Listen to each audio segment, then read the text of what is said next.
Today's newspapers are wrapped in sorrow, all echoing one headline: the tragic death of opposition leader ANICET in detention. Hello, and welcome to a sorrowful walk through how each outlet covered this tragedy.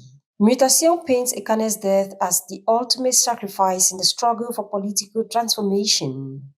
The tone is mournful, suggesting that Ekane's dream for a better Cameroon ended behind locked doors.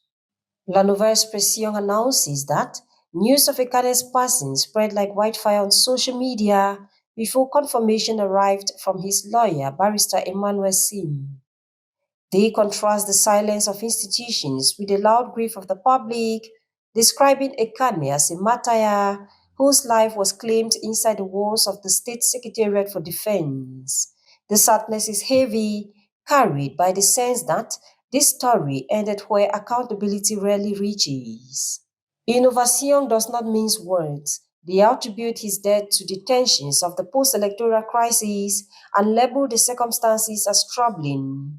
The report carries anger beneath the grief, alleging a political motive and placing blame on a system that punishes both allegiance and dissent. Crackdown on opposition goes wrong. The Guardian Post adopts this tone, combining political commentary with human tragedy. Quotes from public figures deepen the sorrow.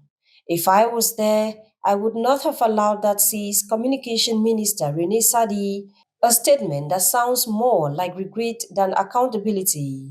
They stole his freedom and breath, human rights veteran Alice Nkom laments, turning Ekane's death into a symbol of a suffocated democracy. Le Messager uses metaphor to express national pain.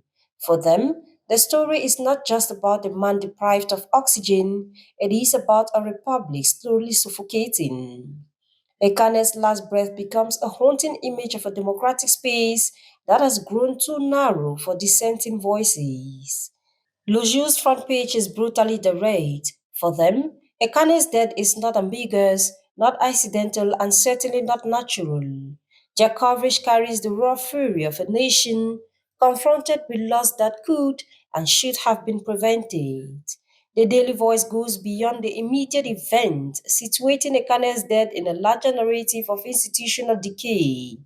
Their language portrays a Cameroon where the disappearance of one opposition leader is a metaphor for a country losing its light, its direction, and its conscience. Lameteu offers a contradictory account, pushing back against claims of draconian detention conditions. According to them, Ekane was placed under adequate intensive care at the military medical center, even receiving a high capacity oxygen extractor. Yet, their narrative leaves readers with a sense that even the truth is contested and grief becomes harder to hold. In a devastatingly ironic tone, the voice refers to Ekane as an electoral criminal, a label that exposes the absurdity of how dissenters are treated. Their article frames his death as part of a tragic pattern where those advocating for democratic transition pay the highest price. Emergence poses the painful question many Cameroonians whisper: why did this happen? They lament the shadows surrounding his detention and death, emphasizing the unanswered questions that deepen the national sorrow. L'Aigle du Sahel warns of a dangerous shift where having an opinion contrary to those in power becomes life-threatening.